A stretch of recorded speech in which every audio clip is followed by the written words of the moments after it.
Hello world, Patricia O'Connor and one Frida Reba Darcy here, and it is a warm and beautiful day in Alameda, California. Everything is so happy to be here. I'm happy to be here. The trees seem to be happy to be here. It is our Thursday drop, and it's pretty warm out, and you can see it's really sunny. A little few clouds, puffy clouds out there, just kind of wisping around. Not a lot going on out at the pool. There's a nice little breeze blowing. There's a duck hanging out there, which tells me there's probably not a lot of people hanging out there with the duck. They kind of hang out there solitaire. All of our trees are looking good. I haven't even, it's a little late in the day, and I checked earlier, and everybody seemed to be pretty okay at their water status. So I've got my watering trays on the standby, and we'll probably give everybody a little drink here in a minute or two. But I just thought that it would be a good time to talk about what it is we're doing here. This is a one-bedroom apartment, and I'm Patricia O'Connor, and I have my Bonsai Trees and my artwork, and the whole point to my little living space is that it's something that expresses my taste, and it's a place for no bigger than the needs of me and my partner being Frida Reba Darcy over there on the couch, I believe, doing her nails at the moment. So this is kind of my way of expressing myself with my living space. It's not so large that I have a hard time keeping it clean. It's not so large that I have a hard time coming up with things to decorate it with, as long as they were things that I liked. And everything in here, whether found or purchased or other, pretty much expresses my taste. So to that end, we embarked on bonsai, and it's my feeling that I would be allowed to embark on this hobby / addiction, whichever, to its fullest, and be able to do so in a way that would have no negative impact on the world around me. Basically, that's it. I don't want to put out my neighbors. I don't want to put out the world by consuming something that's killing the planet. I'm not involved in a hobby that makes a lot of smoke or creates a lot of heat, or so this is pretty much a live and let live kind of thing. However, it is also the type of hobby that in the past, or typically, even now, typically would lend itself to people who maybe had their own homes and had a backyard or had a space where they can grow their trees. I don't know, there is such thing as indoor bonsai, and to that end, indoor bonsai has probably, well, it's always been doable. It's never been more doable than it is now. You have so many more options when it comes to being able to set up. You can set up a tropical environment indoors so that you can survive the winter with your trees, or you can do like other people have done and build an simulated outdoor environment. That is usually pretty involved, but if you're into doing that, that's part of the fun of it for some people. So they'll have little terrariums that they walk into, and they'll have their little tropical indoor spaces, and their humidity is controlled by them, and their heat and their temperature. We're not doing all of that here. What we have is a balcony, and it's in a balcony in an apartment. And our apartment has rules. And I have had people look at what we had going here and say, yeah, my apartment would evict me so fast if I tried to do that. If you look, you have rules. If you have if you sign the deal, you have rules that you have to abide by, but probably there's not any in there that tells you that you cannot have plants. There's probably rules in there that say that you have to watch how you water, that you can't place things on places that will cause damage to the property. To that end, the rules here when I moved in said no plants on the rail. Now, I wasn't into bonsai trees when I signed the lease, but I was thinking that I might like to decorate my balcony, and I was thinking that plants would be a part of that. And I had already seen other people having plants on their rail here. So they kind of even mentioned it. They said, no plants on the rail is the rules here. A lot of people do it. We ask that you put drip trays. That seemed totally reasonable. I wasn't even doing all of this then, but as somebody who likes my freedoms and stuff, I thought, well, that just does sound perfectly reasonable. Nobody has a right to go tearing up anybody else's stuff, and they are trying to make this place nice. So, yeah. But then, this time last year, I got an email from the apartment association saying the property upper management would be doing a walkthrough, and not inside the apartment, but they would be doing a walkthrough of the grounds, and they would be doing an outside visual inspection, which I'm 4 floors up. That basically means they're going to be out there in the yard looking up to see what's going on everybody's spaces, to see if they are complying. And they were asking people not to have a lot of junk on their balconies, and they were asking people not to have any political advertisements, which I haven't seen any of that, I'm happy to say, advertisements on their balconies. But they were also asking for no holiday lighting, and I was really glad that they had emphasized holiday lighting, because I do have lighting, and I had okayed this with everybody before I purchased it. So just trying to make sure we were all on the same page. I ran downstairs and well, actually I probably fired off an email, and it was not a bad email. It was a polite email saying, I have pretty much cleared everything I was doing with you guys before we did it.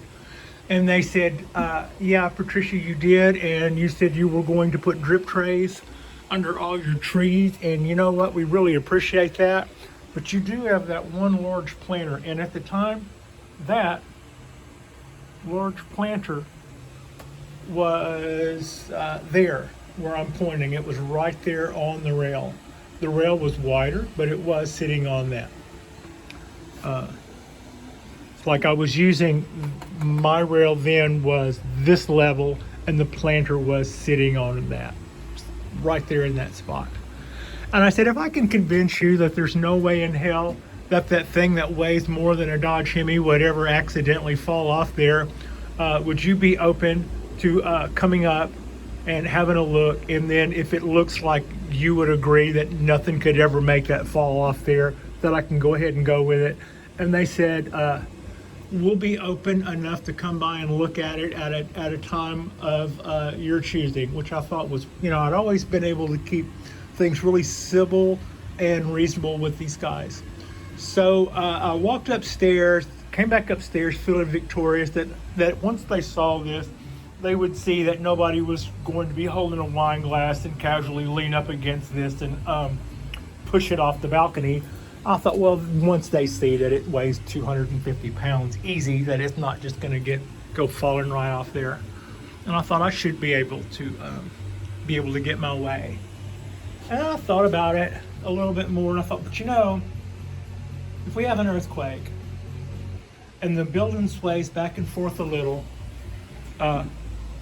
this would not move. The balcony could move, and that would be out there where the balcony just swung out to, and when the balcony came back in, it would leave that out there to fall. So in the end, you should probably give up and appease these guys. So it was also about that time that I decided to build this rail. I would take all of my trees off of their rail, even the ones that they said were okay, because I had signed a piece of paper saying that I wouldn't do it, even if they had said that it was okay, right? And the reason I did that was, if I go to Target and I buy some pansies and some daisies and some other things to spruce up my little balcony so that there's a show of color, and my landlord says, oh, that's fine, it looks really nice up there, tomorrow that landlord could be fired and or retire and or say, I'm out of here, and be replaced by another. And when that happens, you have no deal. So these are my bonsai trees. These are not casual purchases, things, orchids that I brought home when I went to the grocery store. These are my passion. So I wanted to make sure that what I had going would pass muster with not only with this guy, but with the next guy and the guy after that. I had to make sure, in my mind, to my way of thinking, if I removed all of my trees from their rail, and I built my own bench, which is what this is, and I then wasn't using their rail to hold up my rail, but I had my own freestanding supports, and I then hung my own lights. But even then, the lights are on their own freestanding supports, which stand on the ground. So nothing here is bolted to the apartment. Nothing here leans on the apartment. Nothing here is sitting on the apartment. And then, as the added little feature, some of you will recall, we did the gutter treatment where I took this large 1 foot wide or 14-inch wide, I don't remember now, roll of copper foil, and I ran it that way, and I ran it across there in one piece, and I ran that end as another piece. The back side is high, this back side is high, that corner is a little high, the lowest corner is that one, and that's why that drain vat is underneath there, with that drain hose also underneath there, and that support jack is sitting in it comfortably, no harm, no foul. That catches all of our runoff. My trees are no longer in drip trays, which is good, because that had actually caused me some problems. I had allowed water in a drip tray to go up higher than the bottom of the pot. It was that pot, and it killed the roots at the very, very bottom of the pot, which caused a drainage issue for the rest of the pot, even after I removed it, and it continued to go badly after that until I repotted that puppy. So we are self-sustaining. We are out of everybody's way, and when we did this, we were proactive about it. We made sure that the apartment manager that we were speaking with knew that we had had a change of heart and decided to even go whole hog the other way and be more than compliant, to be on the right side of the rules as written, and not just seeing what we could get away with, even though they were the ones that said, no, we like your bonsai. Pat, I like your bonsai trees. It's exactly what that landlord said. And you know what? It wasn't 3 months later, then the guy I liked got replaced. And for a couple of months, his job was being done by the next in line who worked in the office, who was probably, I don't know, not really crazy about their new position. I think, what is that called? When you promotion warfare, trench line promotions, I believe is what those are referred to. Anyway, no sooner did I finish all of this than we got a new round of management, and any deals that I had made with the old manager would have been null and void. And I am continuing a good relationship with these guys, but these guys that are running the show now had no knowledge of any of the conversations by me in the last management. So guess who got a notice this week that I needed to get my plants off of their rail?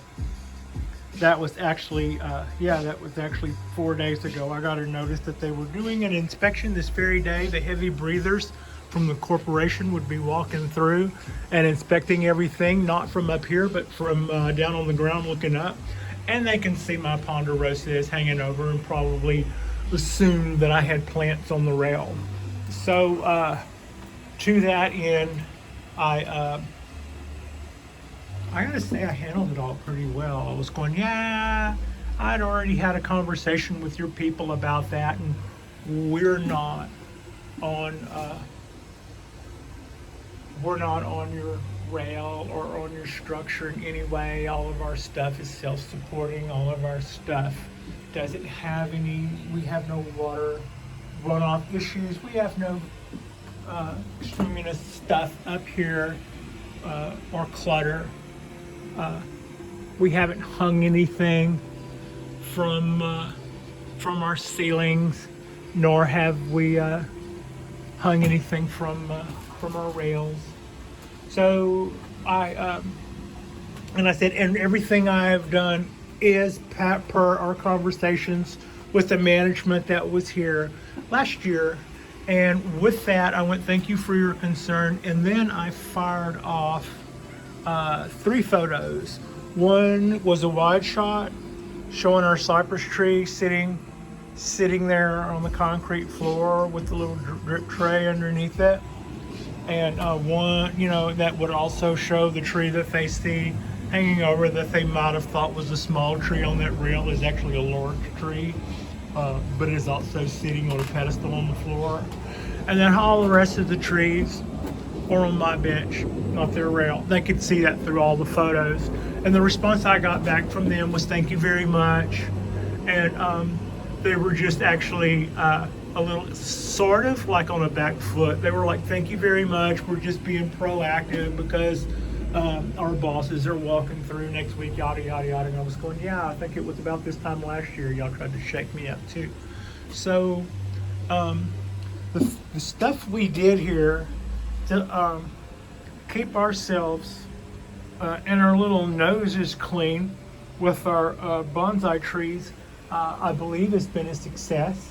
I think we are an example of how you can enjoy apartment life. I mean,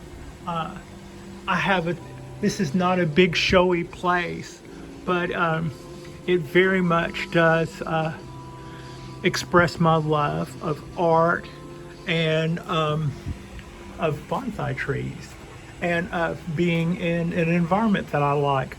Where I got lucky was when I was shown this apartment. I didn't ask for anything in particular. They showed me a 1-bedroom. It's not even a 1-bedroom apartment. This is like an efficiency. Everything is 1 room except the closet and the bathroom. So where we got lucky is we are south facing. Now they tell me that's the best possible thing.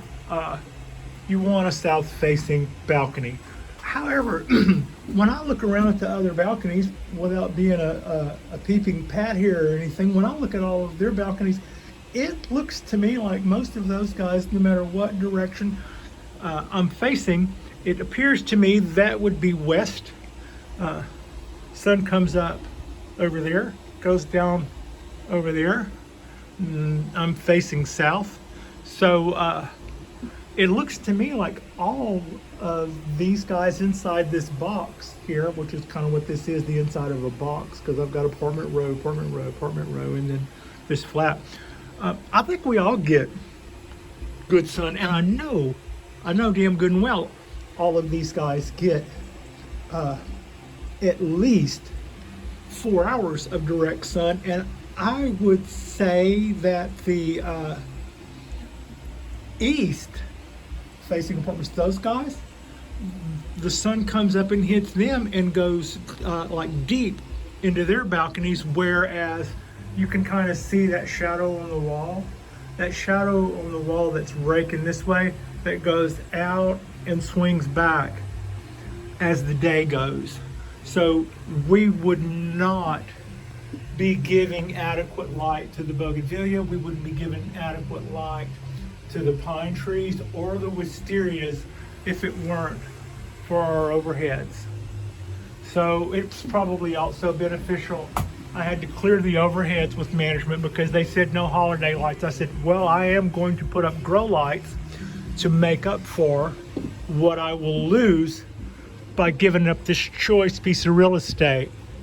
There are certain times during the day where this is actually in shadow. I mean, I'm in full-on sun right now, but it is right there. So, sorry if I flashed you with the sun there, didn't that was kind of bozo. But anyway, so what helped was no, they're not holiday lights. They are grow lights, and they are something that's not tied into their ceiling or tied into their wood or does any of that stuff. But also, they come on after the sun comes up, and they go off before the sun goes down. So at dusk or any of that stuff, no one is going to see my lights at all. Seems kind of weird. We turn off the lights in daylight. So I mean, we turn on lights in broad daylight. That's kind of their point. So the point of this video was that with all of our tiny little space, we are able to maintain. This is 40 trees. This is not including some of that pre-stuff or that stuff or some of my. I have 40 bonsai and or pre-bonsai on this rail, that table, there, and there. That represents 40 trees. Well, 17 of them are in that dish, and 3 of them might be in that. But other than that, we have about 20 trees as potted, and then you count the individual trees in the groupings, and that puts our tree count at 40. So with obviously a crazy amount of room to grow. I've got shelf space here. I mean, I've got bench space here that I'm not using. I've got table space here that I'm not using, and I could probably organize my tables and this planter and some of this other stuff in a way that would be even more beneficial and allow for me to even have more trees. And I was able to get this foundation. I'm calling this my foundation because we do definitely have more trees to come. I'm not even nearly as crazy as I'm going to be over those ponderosas, and we have a lot more cypress work to do in our future too. And so yeah, and God knows what I'm going to be find fascinating next. I got kind of bit by that ponderosa bug all kind of suddenly. I gotta say, if that happens every couple of years, it's a good thing we have room to expand. So this is what's doable. This is what's achievable. You don't have to be a big landowner. In fact, if I were a big landowner, I never had so many problems as when I had so many things. And this is kind of what makes my little dog and pony show and my little one-man band work, having everything be sustainable and being up front with the people around me and allowing them to know that I'm not fly by night, but I'm a tasteful person. I wanted them to know that I had tastefully decorated their apartment and that I wasn't planning on going anywhere. That, you know, I mean, me to move out of here would be a real pain in the ass. And then even if I got mad at them, I would have to find another south-facing balcony because I've kind of got that ingrained into my head that might be all important. You know, the real deal is if I have to go looking for another space, it takes more than 10 minutes of a walk through to find out whether or not you actually have good light or not. You might be there on the one time that the sun is peeking out from behind that building that they built. And other than that, that's it. So, yeah, we are an example of what's possible. Even if you're just one person, even if you just have an apartment, even if they say no plants on the rail, and even if you look over all of that and signed on the X and it looks like it's just like not something that would be, I get more pleasure from this. This is no hassle to me at all. Being able to comply with everybody else's demands basically meant that we're doing no harm to their environment, and they appreciate having tenants that pay their bills and don't tear up the place. And I appreciate having a place that gives me a south-facing balcony and not a lot of lip over my little wiener dog, and my occasional need to be a crazy old woman. So all of that things. This is, I said I was going to address this on our last drop, or Tuesday drop. I had gotten that notice. I had already talked to the people about it. I knew that we didn't have anything to worry about, but I did want to say this is a good lesson. We got a notice a year ago, and we made all of that be okay, but we decided that rather than ever be at anybody else's mercy, we would fix it to where it would be better, and we would have something that, as long as we pay our bills, nobody could take this away from us. So we've done that, and this year the follow-up is everything is going fine, everything is working fine. And when we were tested against our legalities, against the heavy breathers, we passed muster. And when they said you might be in violation, we said, hey, not so fast, Daddy. We've already had this conversation. Here's our photos. And they went, thank you so much. So that's how you do that. Yeah, that's how you do that. And so yeah, we're gonna come in under 30 minutes because I'm gonna cut this short. Thank you so much for watching, and like and subscribe if you haven't already. The beauty is in bonsai is keep it sustainable.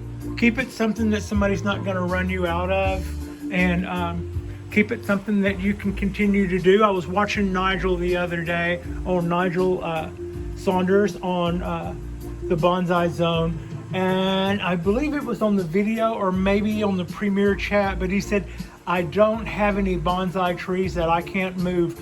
I keep the limit at what will fit in my car. I haven't done that here. I do have those trees that I can't move by myself, but I would have to say, brilliant, Nigel. That is, I also am hard-headed. I wanted to show people what is possible, and this, for me, is very possible. But yeah, I'm not going to be taking to any bonsai shows, because that's a couple of 100-pounder, and it's not going to fit in anybody's car. But with that one exception, and I do love my big cypress trees. That one big exception, everything here is sustainable and is self-sustainable. I don't need a huge posse to repot any of my trees.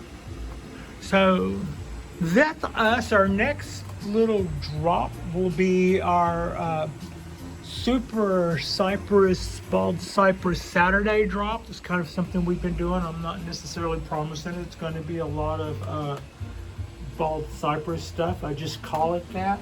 The same way when I was a kid in jammies watching cartoons on Saturday, it was well known that it was Super Saturday, even after the cartoons were over. So yeah, I will see you guys on Super Bald Cypress Saturday. I hope you all enjoy this day, and thank you so much for watching.